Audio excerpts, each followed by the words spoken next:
Bonjour, j'espère que vous allez bien, c'est Marie de Combat de Femmes et coach en la reconquête de soi. Donc on se retrouve pour une vidéo et aujourd'hui je voulais vous parler de ce combat de ces mères protectrices en fait qui se retrouvent pris au piège par la justice alors qu'elles essaient juste de protéger leurs enfants. C'est vraiment un scandale qui est actuel, il y a énormément d'affaires ces derniers temps et donc c'est pour ça que ça me paraissait important de faire une vidéo là-dessus parce que c'est un vrai scandale, qu'il faut que ça cesse, qu'il faut entendre les enfants, qu'il faut entendre ces mères et qu'il faut aussi mettre fin à certaines notions qui continuent d'être très présentes dans l'état d'esprit du public, mais aussi et surtout, et là c'est plus problématique, des personnes qui travaillent dans la justice au niveau de la police et aussi de la protection de l'enfance. Donc, et puis de la politique. Donc c'est pour ça que c'est très important de revenir sur ces notions-là, d'expliquer un peu le contexte, d'expliquer en quoi c'est problématique et de mettre la lumière sur ces affaires-là. Parce que finalement, le rôle de la société, le rôle aussi du parent protecteur, donc là c'est les mères mais ça pourrait être les pères, hein, puisque l'inceste maternel ça existe également, qu'il y a des mères qui sont violentes envers leurs enfants. Donc c'est aussi totalement ça s'écoute, ça s'entend aussi de ce côté là-dessus, mais en fait, les affaires en règle générale concernent des accusations envers le père et la mère qui se retrouvent en fait dans une situation très compliquée en voulant protéger leurs enfants. Donc du coup, on va rester vraiment là-dessus et c'est vraiment un scandale. Enfin voilà, moi depuis que je fais mon compte Instagram et que je suis toutes ces affaires et que je creuse tout ça, j'hallucine, très sincèrement, j'hallucine. Donc voilà, c'était important pour moi de parler de ce sujet. Alors, en fait, du coup, ça parle en général, ça parle de quand le père est accusé de violence et plus particulièrement de violence sexuelle, donc d'inceste, par les enfants, que la mère dénonce en fait ces faits ensuite auprès de la police. Et au final, c'est ce qu'on attend d'une mère, c'est-à-dire que si vous posez la question aux gens, si une mère prend conscience, prend connaissance de faits de violence vis-à-vis de son enfant, quelle est la réaction qu'elle doit avoir? Bah, tout le monde va vous dire, mais elle doit tout faire pour protéger son enfant. C'est ça le rôle d'une mère, et pourtant, ben, c'est loin d'être le cas dans les faits.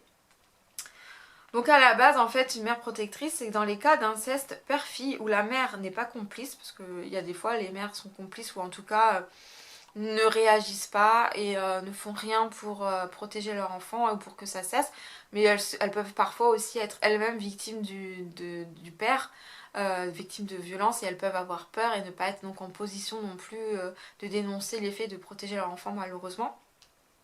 Donc on attend normalement d'une mère qu'elle protège son enfant, ce qui suppose qu'au moment où sa fille lui révèle les agressions sexuelles, la mère écoute et intériorise la révélation et réagit dans le sens d'une dénonciation claire et résolue des gestes sexuels incestueux de la part du père. Telle est l'attitude de la mère conforme aux attentes de la société.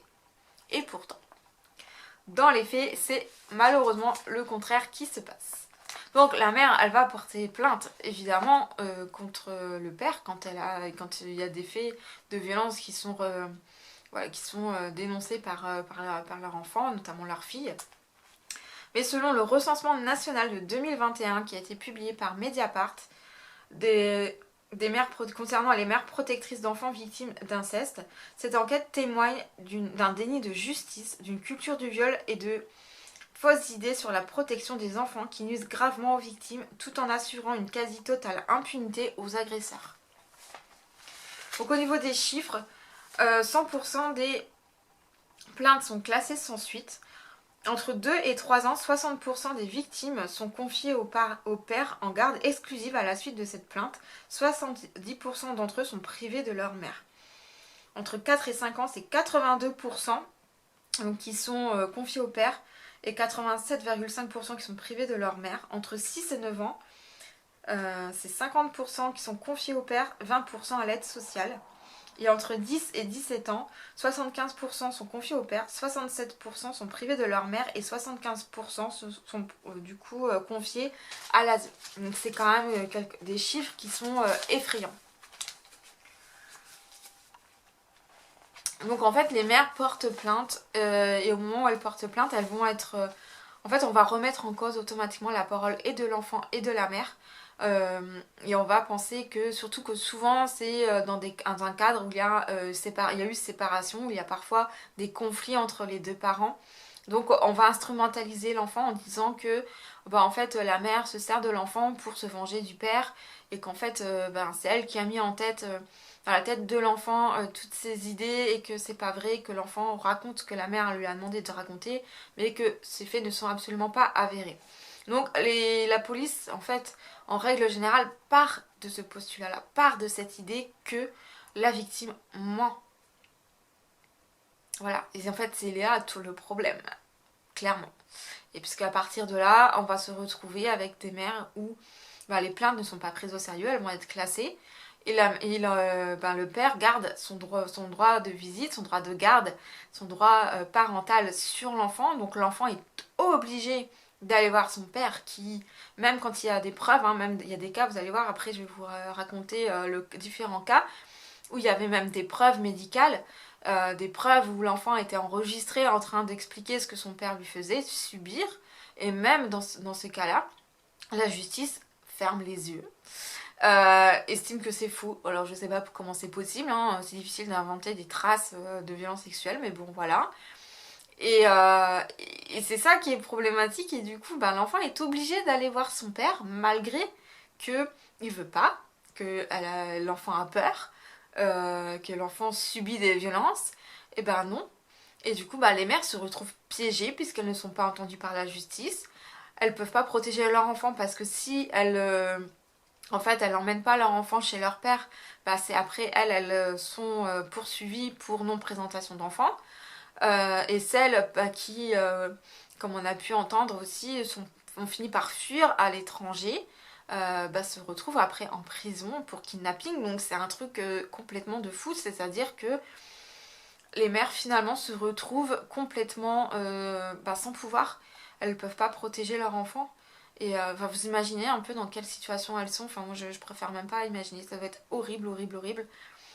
Et je pensais que le pire des choses c'était que on ne dénonce pas les faits, que l'enfant ne parle pas ou que la mère ne les croit pas ou qu'il n'y a pas de suivi derrière. Et en fait je me rends compte que le problème il est pas là. Le problème c'est que même si l'enfant parle, qu'il est entendu, qu'il est cru par des proches, par sa mère, par sa famille, qu'il y ait même des preuves médicales, ça suffit pas en fait. La justice, elle suit pas derrière quoi, elle protège pas l'enfant.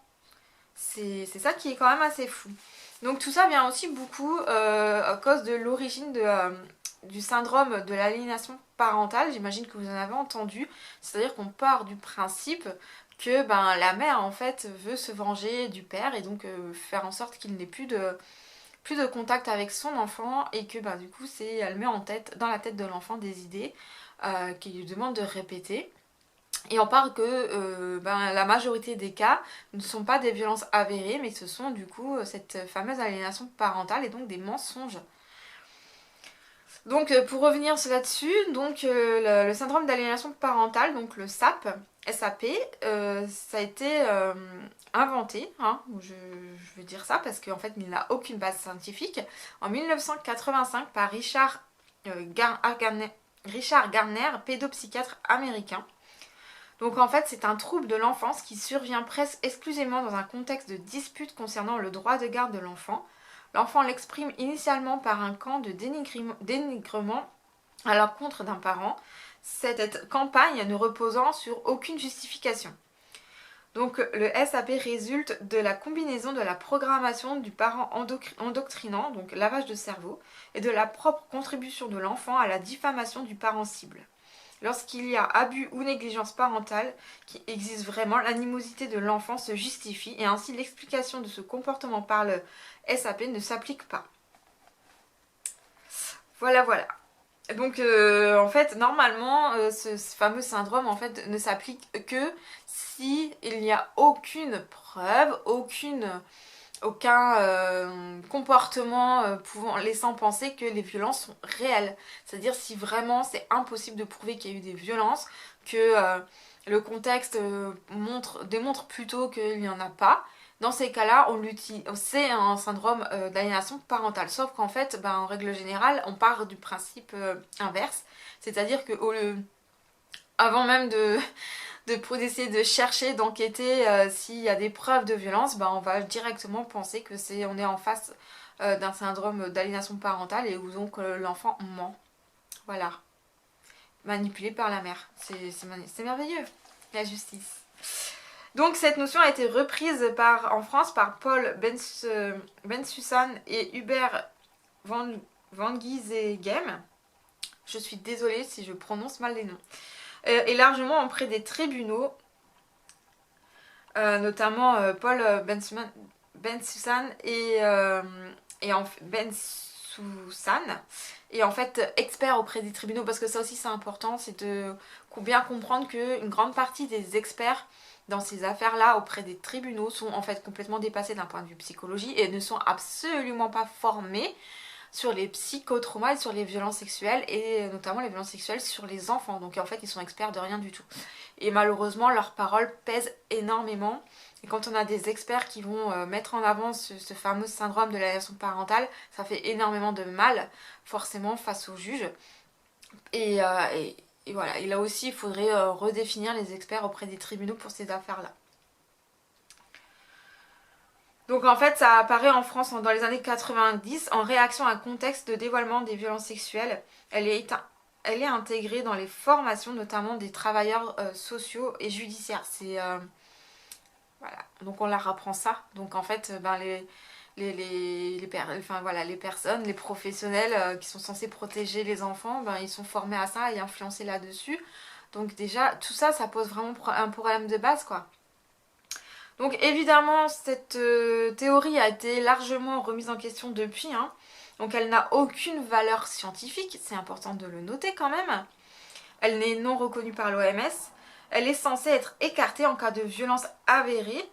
Mais le problème c'est qu'elle propose aucun outil pour pouvoir faire en sorte de rechercher ces éléments-là. Donc en fait elle propose rien en fait. Donc du coup c'est plus facile de dire que c'est une aliénation parentale que d'essayer de... Parce que on donne pas les outils de qu'est-ce qu'il faut trouver chez l'enfant, qu'est-ce qu'il faut trouver, quel contexte pour pouvoir prouver que les violences sont avérées. Donc c'est un petit peu compliqué du coup à appliquer.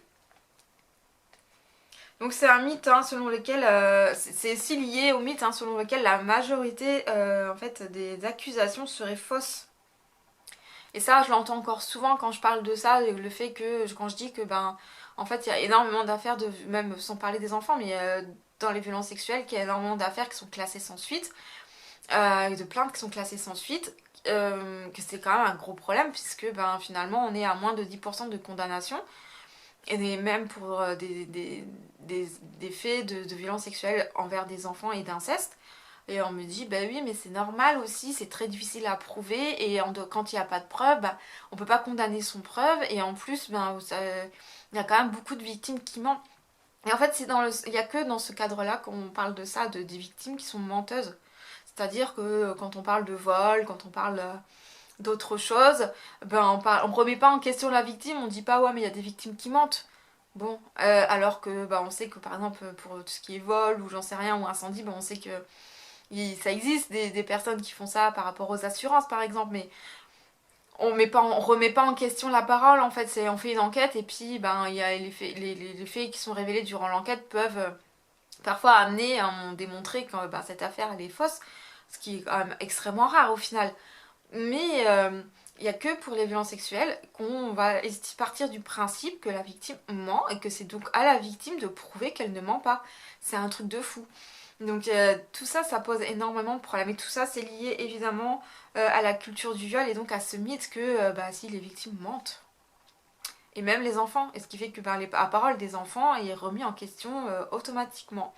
Et pour ça, il y a le procès d'Outreau qui a fait énormément de mal sur la personne, sur la parole des enfants dans le cadre des violences sexuelles. Et c'est gravissime. Je vous invite à aller voir sur Cal Zero le documentaire là-dessus, qui remet un petit peu les pendules à l'heure, notamment le fait que les enfants n'ont absolument jamais menti et que la façon dont les enfants ont été interrogés, notamment au tribunal et par notre ami Dupond-Moretti, était un scandale en fait. C'est déjà un scandale d'interroger des personnes, des victimes de cette façon, même adultes, qui sont traumatisés, mais alors des enfants. Bref, voilà, de toute façon, tout ça c'est... voilà, il n'y a que des scandales là-dessus. Donc tout ça pose problème, alors qu'en fait on sait que les chiffres officiels, hein, c'est entre 2 et 10% de fausses plaintes, sachant qu'en plus ces chiffres sont en fait, selon les sources, en fait ils comptabilisent aussi les retraits de plaintes, alors que c'est important de comprendre qu'une personne qui revient sur sa plainte, c'est pas forcément qu'elle a menti. Ça peut être aussi parce qu'elle a elle doit faire face à des pressions, parce que j'allais dire les interrogatoires, mais c'est presque ça, les entretiens avec la police peuvent être extrêmement éprouvants. Euh, Elle peut être fragile psychologiquement et pas se sentir capable d'aller au bout, parce que des avocats ça coûte cher et que des frais juridiques peuvent être très importants en cas de procès. Il y a plein de raisons qui fait qu'une personne peut retirer sa plainte, et c'est rarement parce que en fait elle a menti et qu'elle reconnaît que c'est n'importe quoi, que c'est une fausse plainte. Donc c'est pour ça que ces chiffres ils sont en plus plus importants en fait que la réalité. Donc on voit bien que c'est un vrai mythe, mais c'est un vrai mythe qui est ancré dans notre culture, dans notre société, et qui fait énormément de mal du coup au niveau de la justice pour les victimes de violences sexuelles. C'est important aussi de dire, parce que euh, bien souvent, malheureusement, dans le cadre des violences conjugales, même si ces violences conjugales sont avérées, le père va garder quand même un droit de visite et un droit de garde sur l'enfant. Et les gens vont dire, la justice, les travailleurs sociaux vont estimer que finalement, bah oui, c'est pas parce que il tape la mère qu'il va forcément taper les enfants. Voilà, en gros c'est ça. Tant qu'il n'a pas levé la main sur les enfants, qu'on prouve pas qu'il a levé la main sur les enfants, on n'estime pas que les enfants sont en danger avec un homme violent. Or, c'est quand même prouvé qu'entre 40 et 60% des maris violents le sont également envers leurs enfants. Bah oui, ça paraît totalement logique. Donc en fait, ça aussi, c'est complètement faux. Il faudrait peut-être y revenir. En novembre 2019, le Grevio, qui est un organe chargé de veiller à la mise en œuvre de la Convention d'Istanbul, met en garde contre l'usage du syndrome d'aliénation parentale, mais celui-ci perdure encore, notamment en France. Alors, que dit la loi en France?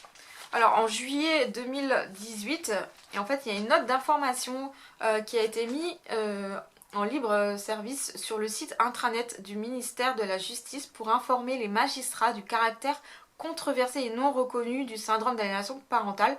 Mais il est évident que cette note elle est absolument insuffisante. Les travailleurs sociaux valident l'accusation du père en règle générale.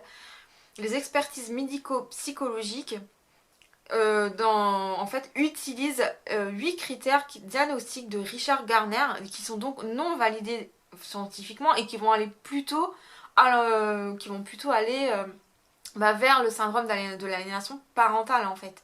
C'est-à-dire qu'on va dire que ce syndrome, il n'est pas basé sur des faits scientifiques, il n'est pas reconnu et que du coup il pose problème, mais on va se baser sur ce même travail, ce même rapport, pour faire les expertises médico-psychologiques des victimes. Donc vous imaginez bien que ça pose encore une fois beaucoup de problèmes. Depuis le 30 juillet 2020, il est possible de permettre la suspension du droit de visite et d'hébergement de l'enfant mineur aux parents violents. Mais cette mesure est limitative puisqu'elle ne s'applique pas en cas de violence envers les enfants, ce qui voilà.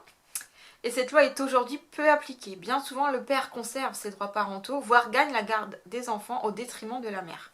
Donc je vous parlais de la culture du viol, hein. Et en fait la culture du viol par un habile retournement remet en cause la victime et non l'agresseur. La victime est désormais la coupable, elle a menti, elle est aliénante et elle veut priver le père. On se retrouve aussi avec une accusation inversée, c'est-à-dire que le père va souvent porter plainte pour diffamation, pour dénonciation calomnieuse, mais aussi pour non-représentation d'enfants ou pour soustraction d'enfants. Donc c'est souvent ça en fait qui se passe et qui fait que les mères vont être condamnées. Le père ne va pas être condamné, alors qu'il a parfois, il y a même des preuves de violence envers l'enfant. Donc non seulement il va obtenir la garde, il va garder son droit parental, pardon, mais il va obtenir la garde, et en plus, la mère par contre risque d'aller en prison pour notamment non-représentation d'enfants ou soustraction d'enfants. C'est quand même assez hallucinant.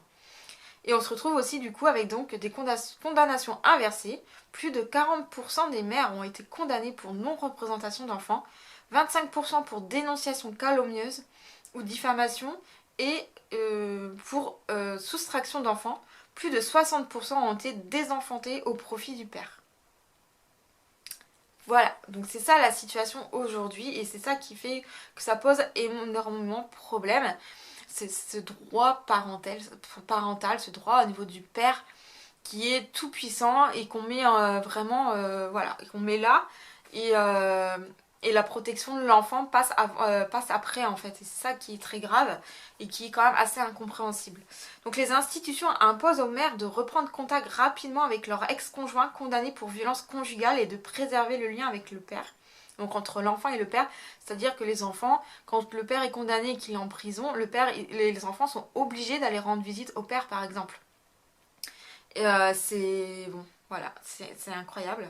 Mais c'est comme ça que ça se passe. Alors que par contre, la femme qui est désenfantée parce que elle a voulu protéger son enfant est définie comme aliénante et elle est désenfantée et reste considérée comme dangereuse pour ses enfants. Par contre, le lien maternel, en fait, il n'est pas préservé. Alors que elle n'est pas considérée comme violente en plus et qu'elle a voulu juste croire son enfant et protéger son enfant. Et faire ce qui était bon pour son enfant, quoi. C'est un truc de malade. Donc voilà, c'est ça qui se passe en réalité actuellement en France. Donc maintenant, je vais vous décrire différentes affaires qui sont actuelles. Donc Priscilla Majani, je suppose que vous en avez entendu parler. Donc Priscilla Majani, elle dépose plainte contre son ex suite aux révélations de sa fille de 5 ans. Donc de violences sexuelles. Suite à cette plainte est classée sans suite. Donc Priscilla Majani fuit à l'étranger. Elle est arrêtée 11 ans plus tard en Suisse et elle est condamnée à 5 ans de prison, puis qui vont être transformés à 3 ans en appel en janvier 2023. Le père, lui, nie les faits. Les examens ont été effectués trop longtemps après, même s'il y avait des dessins très révélateurs lors de l'entretien psychologique. La mère fait examiner sa fille dans un autre hôpital. Le médecin qui est spécialisé dans un service de victimologie fait un signalement, mais ce signalement reste sans suite. Donc en fait, suite à tout ça, la mère décide du coup d'aller s'installer à l'étranger avec sa fille pour protéger sa fille, puisque elle voit que malgré les différents signalements, malgré les différentes preuves qu'elle a pu apporter, sa plainte est classée sans suite. Le père garde un droit de visite et un droit de garde sur son enfant, sur sa fille Camille qui avait 5 ans à l'époque. Et donc elle ne peut pas protéger sa fille. Donc elle décide de partir vivre en Suisse. Et donc il y a un mandat d'arrêt international qui est émis contre elle. Et elle va être arrêtée par hasard suite à un contrôle, il me semble, 11 ans après. Donc à ce moment-là, sa fille Camille a 17 ans et elle a décidé de porter plainte contre son père en 2022. Parce que il est évident qu'elle défend tout à fait, elle n'a aucun doute sur ce que son père lui a fait, bien évidemment. On a aussi Gladys Riffard qui, elle, donc sa fille de 3 ans, a dénoncé des faits d'attouchement par son père. Donc il y a eu une information préoccupante de la part aussi du directeur de l'école, puisqu'elle en a parlé à l'école, plus un rapport psychologique qui a été ordonné par le juge des affaires familiales. Et pourtant, elle risque aujourd'hui 3 ans de prison pour non-présentation d'enfants. Aussi, Anna Dam Stockholm, en juillet 2020, alors qu'elle est en vacances avec ses enfants au Danemark, son ex-mari déménage à Tahiti et obtient, en l'absence de la mère, le droit de passer les vacances d'été avec ses enfants donc avant de partir. La mère étant déjà à l'étranger, elle ne rentre qu'à la fin de son séjour. Elle est alors arrêtée pour soustraction d'enfants et condamnée en janvier 2022. Elle n'a pas vu ses enfants depuis 2 ans. Donc il y a eu un procès en appel en juillet 2022, mais je n'ai pas réussi à trouver le résultat de ce procès. Donc si vous l'avez, n'hésitez pas à me le dire dans les commentaires. Malgré le fait que son ex-mari fait pour l'objet de nombreux signalements pour violences et abus sexuels. En fait, elle découvre sa fille de 4 ans faisant une fellation à son frère. Et la petite dit que c'est son papa qui lui a appris. Il y a des examens à l'hôpital qui confirment totalement son signalement et qui du coup l'hôpital lui-même fait un signalement. Donc ça se passe en 2013 et pourtant la garde partagée reste de mise. Et donc à ce moment-là, elle part au Danemark en vacances avec ses enfants. Pendant qu'elle est en vacances, en fait, son ex-mari apprend qu'il est nommé à Tahiti, qu'il doit partir à Tahiti. Il souhaite donc passer ses vacances d'été avec ses enfants avant de partir. Tout ça est fait, passe devant le tribunal en urgence, en absence de la mère. Et en fait, elle va être condamnée parce que elle n'est pas rentrée dès qu'elle a su le jugement, qu'elle a terminé ses propres vacances, elle était déjà partie. Mais elle va quand même être condamnée du coup pour soustraction d'enfants parce qu'elle n'est pas rentrée à temps. Et alors que son mari, il y a vraiment un dossier contre lui qui est extrêmement important et avec des preuves, encore une fois, médicales. Donc voilà. Sophie Abida, je vais terminer avec elle. Donc elle est condamnée à 10 mois avec sursis. En fait, elle avait déjà passé 3 semaines en détention provisoire. Donc elle a été, voilà, le dernier procès, le procès a eu lieu en avril 2023. Elle est accusée donc elle aussi de soustraction d'enfants concernant sa fille de 2 ans. Plusieurs de ses enfants ont dénoncé des abus sexuels et des violences et des faits de violence de la part de leur père. La mère a pu cacher un micro en fait dans une peluche et enregistrer des agissements, des discussions plus que suspects donc entre le père et sa petite fille de 2 ans. Mais cela n'a pas suffi. Donc il y a une plainte au pénal qui est actuellement donc pour violence sexuelle qui est en cours d'instruction et sa plainte a été déboutée en civil. Donc voilà, et elle a toujours, aujourd'hui, sa fille de 2 ans, elle est toujours en sécurité, elle refuse, aujourd'hui elle refuse toujours de donner, d'apporter sa fille au père, ce qui peut se comprendre quand même. Donc voilà les différentes histoires qui sont actuelles et qui montrent à quel point la justice ne joue pas son rôle de protection envers les enfants et que cela est énormément dû du coup à ce mythe de la victime qui ment, à ce syndrome d'aliénation parentale qui a fait énormément de mal malgré le fait qu'il n'a jamais été prouvé scientifiquement. Il reste quand même bien présent dans les esprits et il est utilisé encore il a été longtemps aussi appris lors des formations des travailleurs sociaux judiciaires. Donc, enfin voilà, c'est vraiment. Et du coup, dans toute cette culture du viol où forcément les victimes mentent, la mère veut voilà, se venger du père et tout ça. Enfin bref, c'est un truc de malade en fait. Et ça se retourne contre l'enfant et ça se retourne contre la mère qui n'a pas d'autre choix que de se mettre dans l'inégalité pour protéger son enfant. C'est quand même ça qui est fou. Et elle, par contre, elle est condamnée très rapidement, il n'y a aucun souci. Là, ça se passe très bien de ce côté-là, et là, on ne remet pas en question les choses. Voilà, c'est comme ça que ça se passe aujourd'hui. Alors, on peut aussi dénoncer un manque de moyens, puisque actuellement, le gouvernement, c'est pour tous ces restrictions budgétaires. Il faut faire des économies, il faut de la rentabilité, même pour des choses qui n'ont absolument pas à être rentable. Donc c'est le cas comme pour la santé, l'éducation nationale, c'est aussi le cas pour la justice, ce qui est absolument scandaleux. On ne peut pas vivre dans un pays où la justice n'a pas les moyens de travailler correctement, c'est juste impossible.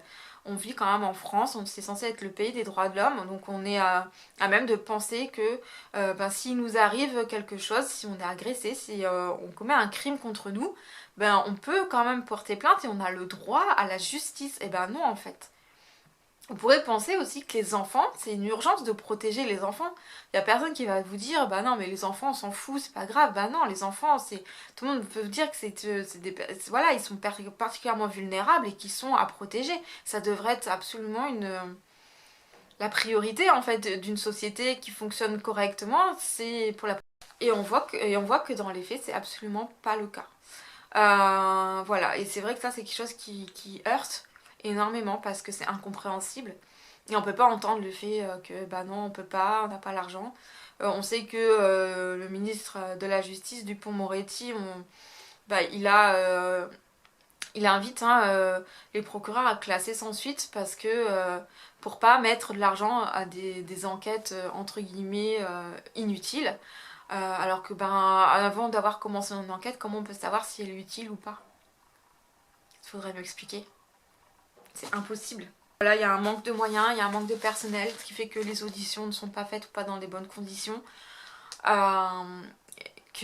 puis cette culture du viol qui est omniprésente et qui contamine aussi toutes les instances judiciaires et policières et sociales aussi pour les travailleurs sociaux.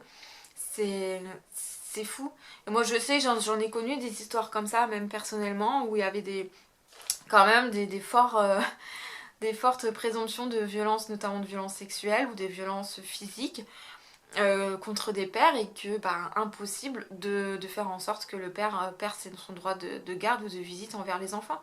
Même quand c'est éprouvé, ils vont faire en sorte que ce lien continue au maximum Et même si l'enfant ne veut pas, même si l'enfant est terrorisé, il y a des vidéos qui passent hein, où on retire l'enfant de force de sa mère pour l'emmener chez le père et l'enfant il veut pas, il est terrorisé quoi. Et ça choque personne.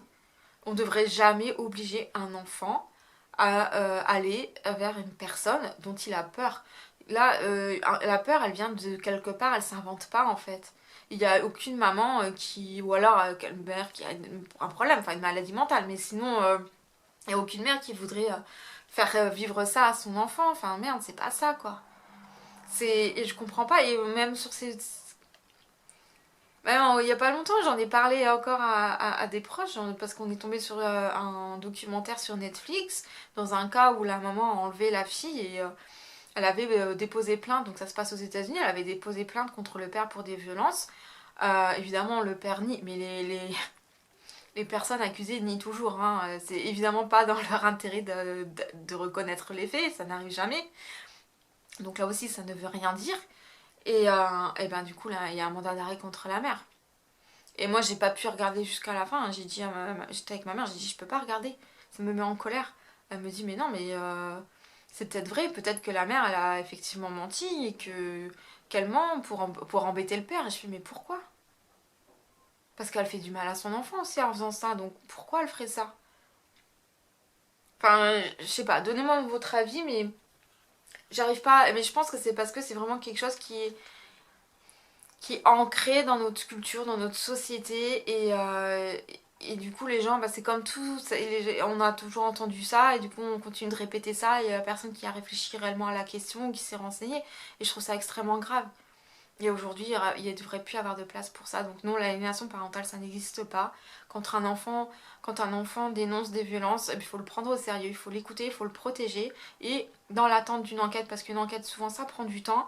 Déjà, il faudrait qu'il y ait toujours une enquête et jamais des classements sans suite dans ces cas-là. Et pendant l'enquête, eh ben, on met l'enfant en sécurité chez le parent protecteur. Ça paraît tout à fait logique. Et le père, voilà, qui est mis en cause, il est capable de comprendre et si il est innocent et qu'il aime son enfant, il peut comprendre que son enfant, là, il a peur et il va pas vouloir non plus le forcer, tu vois. Enfin, je sais pas, moi vraiment, c'est un truc qui me heurte énormément. Après, bon, j'ai été victime moi-même et, et je m'étais toujours dit, si j'avais pu parler, si quelqu'un s'était rendu compte, ben, peut-être que j'aurais été sauvée plus tôt. Et en fait, je me rends compte que bah non, même si quelqu'un s'était rendu compte, avait porté plainte pour moi, m'avait écouté, et ben ça aurait peut-être même été encore pire pour moi par la suite. Et ça, c'est un truc que je peux pas accepter quoi. Donc voilà, j'espère que cette vidéo aura été instructive. N'hésitez pas à me donner votre avis, à me dire si vous aviez entendu parler de ces affaires, si vous étiez sensibilisé à ce sujet. Parce que vraiment, pour moi, c'est un gros scandale et c'est anormal et ça ne devrait pas continuer. Il faut pas que ça continue comme ça, c'est pas possible quoi. Donc voilà, n'hésitez pas, merci de vous abonner pour soutenir mon travail, pour ne rien manquer de mes vidéos. Et puis de liker, de commenter la vidéo pour l'algorithme, c'est important. N'hésitez pas à me donner votre avis, des questions, peu importe.